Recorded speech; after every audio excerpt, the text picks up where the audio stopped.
I'm Kim Mazzoni, and I'm privileged to be a member of the Northern New England Health Ministries team. What a blessing God has given us, so many beautiful and delicious things to eat. Can you imagine if everything was brown or everything tasted the same? What a gift to be able to have beautiful things that not only are wonderful to eat, but also that nourish our body. We've all heard a lot of things about the importance of what we eat and nutrition. So today I'm just going to leave you with 3 concepts. My first thought I'd like to share with you is to be an informed consumer. Really find out where your food's coming from, what is the most nutritious and the least toxic. Unfortunately, we no longer live with conditions that were found in the Garden of Eden.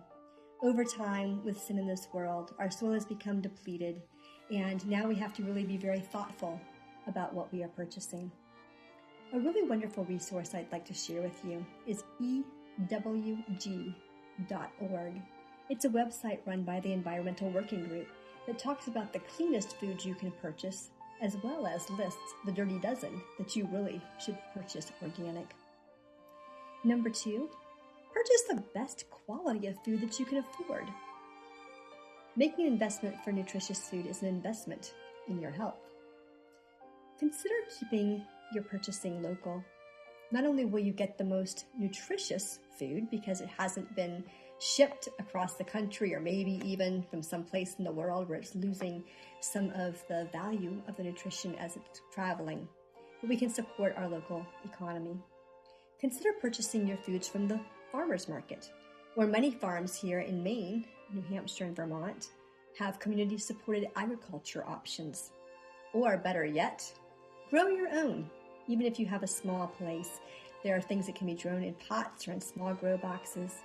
If you are just learning to garden, or you've been doing it for a while and want to learn some new ideas, I encourage you to think about attending the Country Living Workshop, August 1 to 4. The number of people from our Health Ministries team are sharing. You can find information about that and other topics being offered at countrylivingworkshop.com.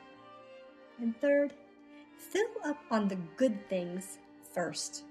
When we are eating what is good first, it makes it easier to say no thank you to the things that aren't as nutritious for us. You know, the Bible gives us some guidelines, not only for choosing what we eat, but for all areas of health. And we can find that in 1 Corinthians 10:31. Therefore, whatever you eat or drink, or whatever you do, do all to the glory of God.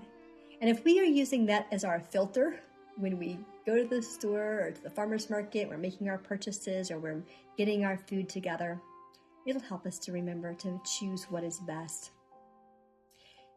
What we choose to eat not only impacts our physical health, but also impacts our spiritual and our mental health as well. In the Bible, Jesus has told us in John 6:51, I am the living bread that came down from heaven. If anyone eats of this bread, he will live forever. And the bread I will give you is for life of the world, and this is my flesh. In Psalm 7:34-8, it says, Oh, taste and see that the Lord is good. So how do we do that? By feeding on His word, claiming His promises, and nourishing ourselves through prayer. Through this relationship, we will have physical, mental, emotional, and spiritual health. In closing, I'd like to remind you of the words in 3 John 2. Beloved, I desire above all things that you prosper and be in health, just as your soul prospers. May you be happy and whole.